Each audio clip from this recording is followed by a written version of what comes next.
Hi, this is Carolyn, and I'm here with Erin, and we're going to talk about trying out for an adult recreational team. Erin, have you ever had to try out for an adult recreational team? No, I haven't, but I do have a story about it. But the reason we're doing this is because it's so ridiculous to do adult recreational tennis team tryouts. Well, I have. Yes. And I also got cut from that tryout. So maybe it should be getting cut from an adult recreational team. I'm not sure. So this was my first experience with adult recreational tennis. I took a lesson from a tennis pro, and he set me up with a lady that he said I should go and hit with. After I'd taken a few lessons, he said, go and hit with this person. She'll be great. Well, I go to hit, and it is with a team of 2-5 ladies. And I was terrible. I was hitting the ball over the fence. So I should have been cut. I mean, the captain wasn't wrong, but I didn't even know I was trying out. I just thought I was going to hit. I was trying to make new friends. You know, you're an adult. You don't have any friends. I'm trying a new sport. And then after I practice with these ladies, I get a text from the person who's the captain and just saying, "Hey, I'm sorry, Thanks. there's not a spot for you on the Thanks, team. but no thanks. The team is full." Magically, we filled the spots today. Right before this text, we filled all the spots. Yeah, before the practice, there was a possibility, but afterwards, there is no. And I told it to somebody, and they were like, "You probably could have looked it up because where we live in North Carolina, where we are on our spring team, there's a limit of 15 people." And they told me to look. I should go back and look up and see if there was only 13 on that team, or not 15. Right? Yeah. That's so funny. So I didn't have that experience that I know of. I mean, we all could have gone through tryouts, right? I mean, that's how crazy adult rec tennis can be. We probably all had a tryout and maybe didn't know. And it was funny that the pro set you up with, let's say, this captain, but then it was like a whole team of people. So you were probably not only being judged by her, whether you could, it's not like you were just going out for a friendly hit, but like all eyes were on you and you had no idea. You were For sure. Nobody wanted to play with me. Right. That's what happened. Because I played on different courts that night. I remember that. And I guess nobody said yes. That's even better.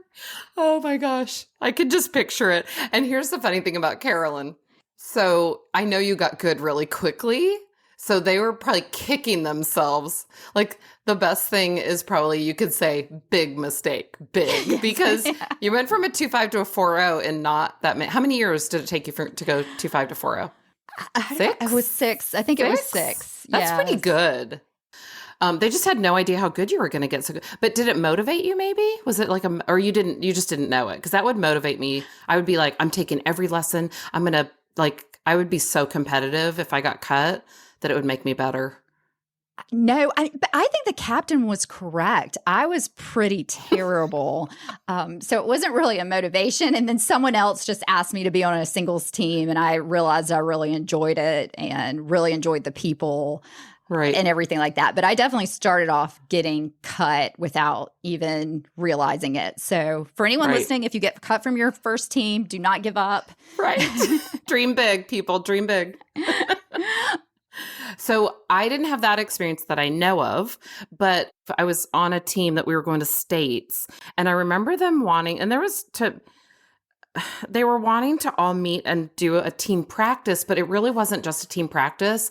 The captains were looking at who they should put on court 1 and court 2 and court 3. I think it was a combo state. So maybe there was like 3 doubles because there was no singles at the time. So I'm sure it was a combo situation.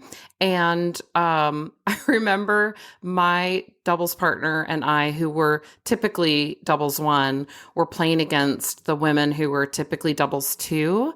And they were making bad line calls, my own teammates.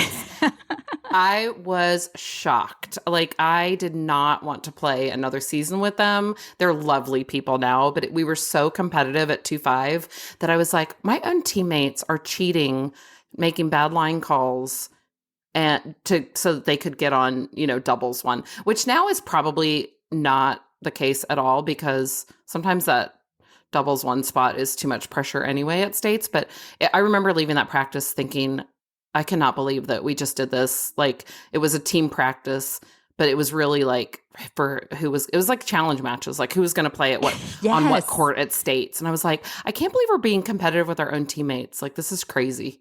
But that's 2-5 tennis for you. The competition makes people nuts. It does. It does. And I remember, I don't know if my husband's even going to allow me to put this on here, but I'm going to tell it anyway. So he tried out for a team that was a level up. So I think it was a 4-5 team that he was asked. So it was really interesting how it happened. It was where, you know how it is, where people, like a friend of a friend, ask you to, what can you play on this team? And that's how it happened. And so my husband thought he was being asked to be on the team, but he wasn't being asked to be on the team. I think he was being asked to try out for the team. But so the captain contacts him and says, do you want to meet and hit? And my husband and I were laughing because we were like, this is totally a tryout. Right. And he gets there, and the guy that's the captain is probably in his 20s. And he takes out a ball hopper full of balls.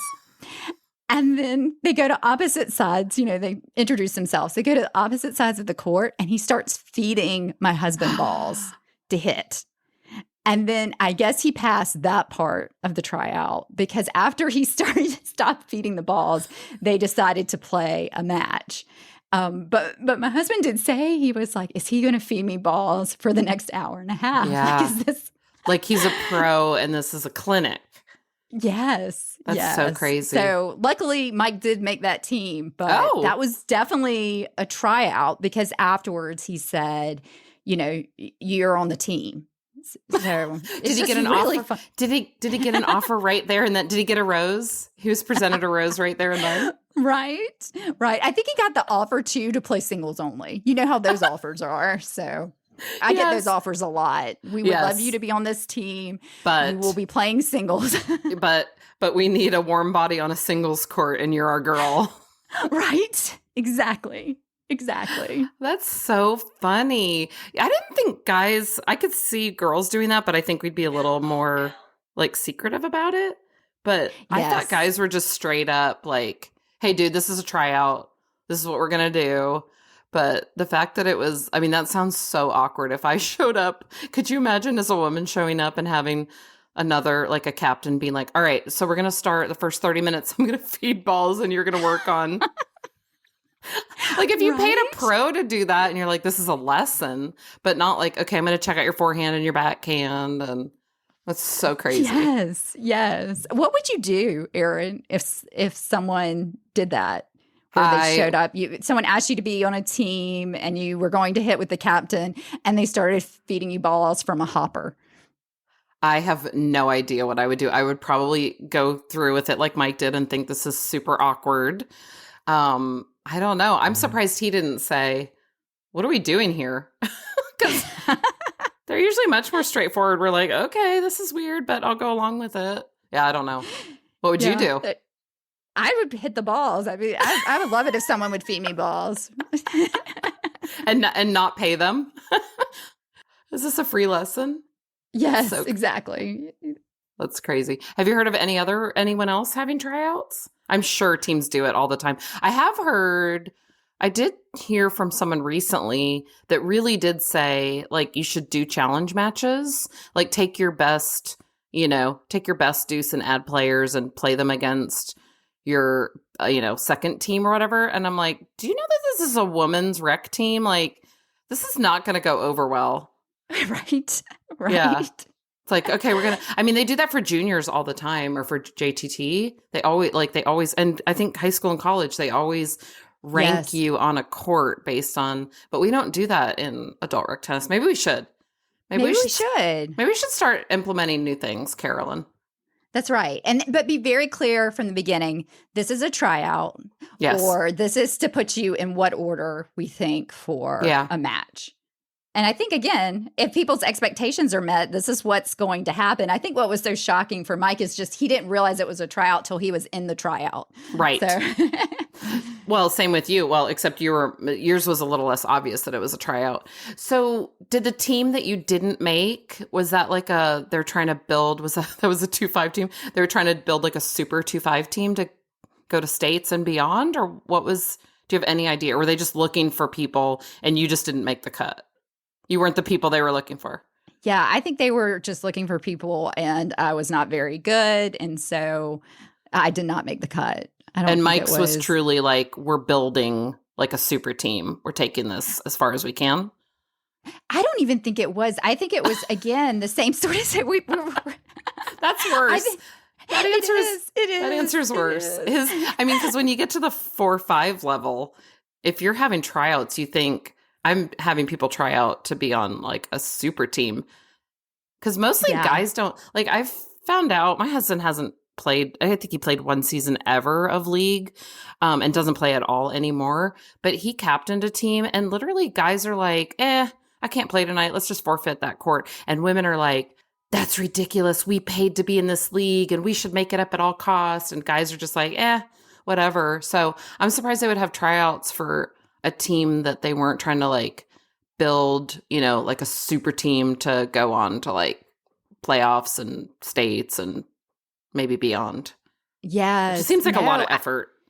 I think it was, the captain deciding whether or not this person is good enough even to be on the team. I don't think maybe it was to make a good team, but Mike's, I don't know if he'll want me to say this. Mike is not a 4-5. Right. Yeah. He's not a high level 4-5. So I think it was just whether or not the captain was willing to have this person on his team. Did he have any other 4-0s on that team? Did the captain have any other 4-0s? I don't know if he did. So maybe it was like a level below. Can you make it on this team? Right. So maybe that's the reason. Yeah. I was going to say, if he had other ones, I hope that they had a tryout as well. Yes. Well, but Mike has tried out for a super team before and he didn't make it. And yeah, he probably should be on this podcast right now. He's probably going to be like, what are you talking about? But he thought again that it was where he was being invited to be on a super team, but it was a tri-level team.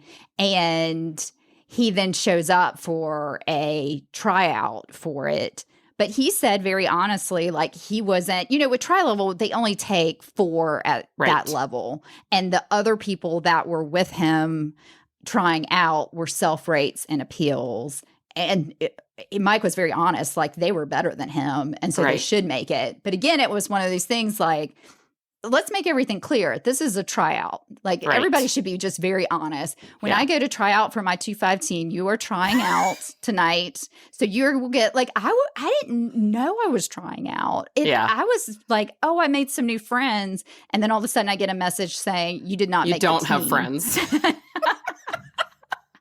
Not only are you not on our team, we are not going to be your friend. I think the text actually said, that I could come to practice when people couldn't make it. That she would let me know. You were the fill-in. You were sub. Yeah, you were a sub. Yeah, I was a sub. Well, nowadays, when like if Mike thought, or if you thought, or if I thought, that we were going to be like invited onto a team, like someone has contacted us and said, hey, come out and hit tonight. I have this team. I guess you should watch the language. Like I'm offering, like I have a spot for you on the team, but let's hit to make sure. Or like, I would just be like, can you send me the team number? I'm not stepping foot on the court until you give me that team number. And if they say no, then it's a tryout. Maybe that's there you go. Here, we solve the problem. If somebody asks you to play tennis because they have a team that they're putting together, but they say, come out and meet me to hit first, and you say, can I have the team number so I can get registered? And they say, no, not yet. No, you are going for a tryout. Yes, that's right. There we go. Please let us know if you've ever had to try out for an adult recreational team and if you knew it was a tryout. You can message us on our website, which is secondservepodcast.com. Thanks so much for listening and hope to see you on the courts soon.